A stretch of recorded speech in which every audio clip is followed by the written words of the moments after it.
बिस्मिल्लाहिर्रहमानिर्रहीम। अस्सलाम वालेकुम। Welcome to my channel. आप सब कैसे हैं? अल्हम्दुलिल्लाह मैं ठीक ठाक हूँ और अल्लाह पाक से दुआ करती हूँ कि अल्लाह पाक आप सबको अपने फ़ज़ल में रखे। जैसा कि आपको क्लॉक नज़र आ रहा है, रात के 2:30 बज चुके हैं और मैं इस टाइम सब्ज़ी बना रही हूँ।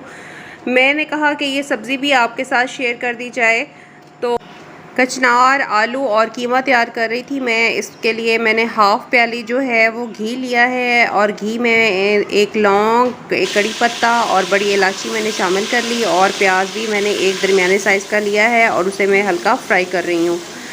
तो मैंने कहा कि मैं जो हूँ, पहले मैंने सालन बनाया था लेकिन वो ख़त्म हो गया, तो अब मैंने कहा कि इसकी सब्ज़ी की रेसिपी आपके साथ शेयर करती हूँ। ये मानो भी मेरे साथ ही किचन में कुकिंग कर रहा है। खैर, प्याज को ब्राउन करते हुए दूध को भी मैं उबाल के गिरा बैठी हूँ। खैर, ये तो होता रहता है, लेकिन ये है कि अब हम इसमें टमाटर डाल देंगे और टमाटर को हम इसको फ्राई करेंगे। इसको फ्राई करने में जो है थोड़ा सा आपने इसको फ्राई करना है। और लहसुन मैंने साबुत ही बीच में डाल दिया था, ये खुद ही गल जाएगा कीमे के साथ। तो कीमा भी मैंने बीच में डाल दिया और इसको मैंने अच्छी तरीके के साथ जो है वो फ्राई करूँगी। और साथ मैंने कहा कि चूल्हा साफ़ कर लिया जाए, जो दूध गिरा है उसको अपने ज़रा काम को छुपाया जाए, तो मैंने कवर कर लिया था। खैर, ऐसे काम भी तो साथ साथ चलते रहते हैं। अब इन सब चीज़ों को हम अच्छी तरीके के साथ फ्राई करेंगे और जब ये अच्छी तरीके से फ्राई हो जाएंगे, तकरीबन आपने इसको 5 से 10 मिनट तक फ्राई करना है। और साथ आलू भी हम काट लेंगे और खुश्क धनिया और सब्ज़ मिर्च, सब्ज़ इलायची, इन चीज़ों को मैंने इकट्ठे ही कूट के बीच में अब मैंने डाला है। साथ ही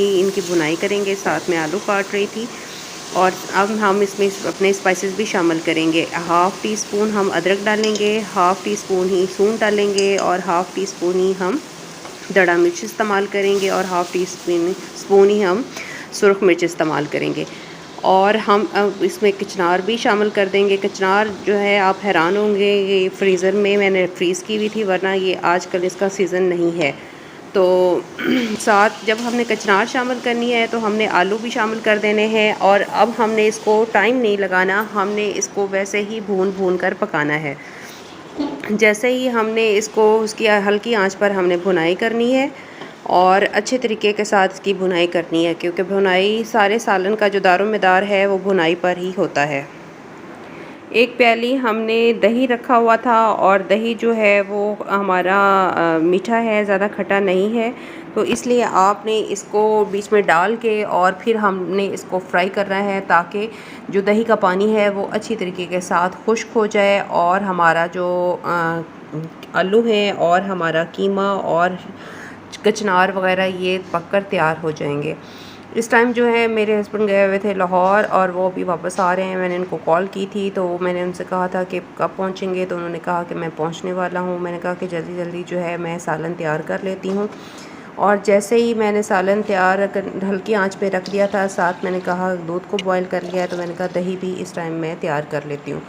दही के लिए दूध जो है मैंने सेपरेट किया और उसको मैंने हिला हिला कर ठंडा किया और साथ साथ मैं सालन को भी देखती जा रही थी और साथ साथ दूध को भी ठंडा कर रही थी। इस तरह जो है बाहर बहुत ज़्यादा बादल हो रहे हैं और शायद बारिश भी हो जाए।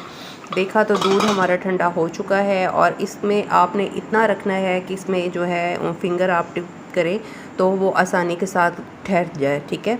फिर आपने दही की जो मैं जाग लगा रही हूँ वो दही बिल्कुल भी खट्टा नहीं है, इसलिए थोड़ा सा आपको मिक़दार ज़्यादा लग रही होगी। अगर दही आपका खट्टा हो तो फिर आप इसकी जो क्वांटिटी है बहुत कम कर लें, अदरवाइज़ जो है दही बहुत खट्टा बनेगा। इसलिए मैंने दही लगा ली। फिर लास्ट में एक सब्ज़ मिर्च में रखी और वहीं पे मैंने रख दिया। साथ मैंने मंगवाया हुआ था खोया और खोए को मैं एक डिब्बे में डाल के फ्रीज़र में रखूँगी। मैं इसी तरह करती हूँ कि खोया वगैरह मंगवा के रख लेती हूँ, फिर कोई मैं मीठा वगैरह तैयार करूँ तो फिर मैं वहीं से फ्रिज से निकाला, क्योंकि हम लोग गाँव में रहते हैं और कभी कभी अवेलेबल चीज़ें नहीं होती, इसलिए फिर मैं ऐसी चीज़ों को फ्रीज़र में रख देती हूँ। जैसे साथ साथ कुकिंग हो रही थी और साथ साथ मैं अपना काम भी कर रही थी, साथ साथ ही बर्तन समेटने चाहिए।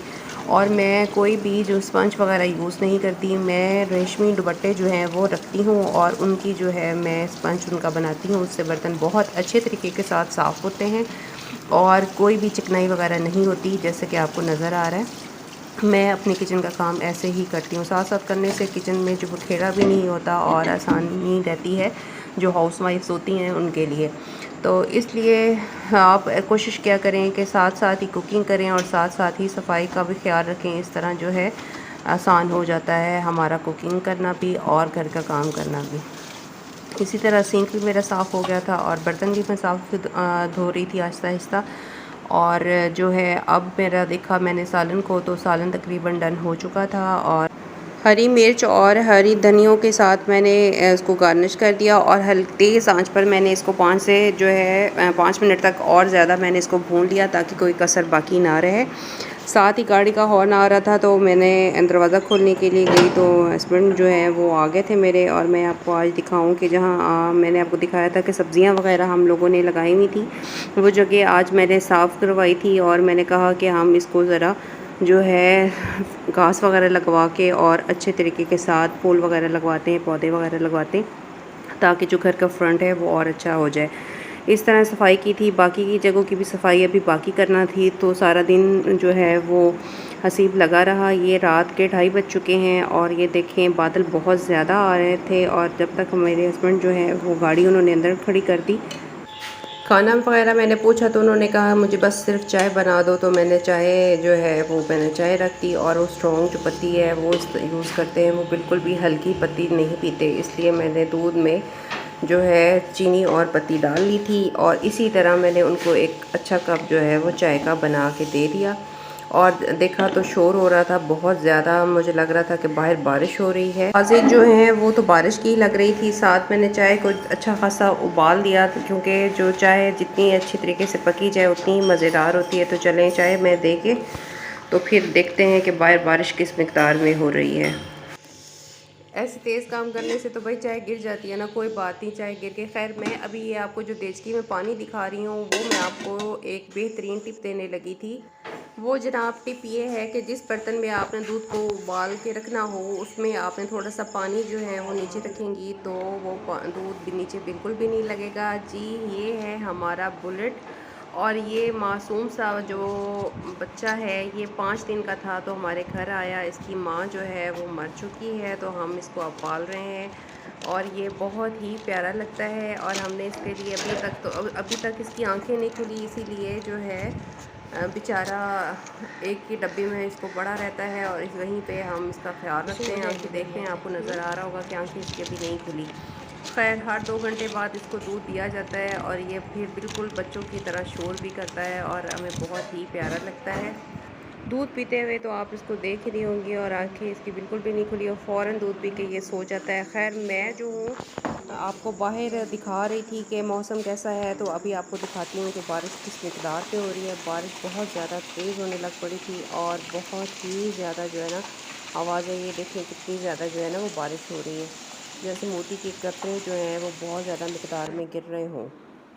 मानू भी जो है वो इतनी लेट जाग रहा था और मैं इसको बुला रही थी। ज़रा आप भी सुने मानू के साथ बातें हमारी। मानू इधर तो देखें, मानू जी क्या हो रहा है। मानू तो खुजली करने में मसरूफ़ था और मैंने देखा तो बारिश अभी तकरीबन 1.5 घंटा हो चुका था और बारिश मुसलसल उसी मिकदार में हो रही थी। अल्लाह पाक इसको फजल की बारिश साबित करे। और इसी के साथ ही मैं आपसे इजाज़त चाहूँगी, मिलूँगी एक नई रेसिपी के साथ और आसान रेसिपी के साथ इंशाअल्लाह। अल्लाह हाफिज़।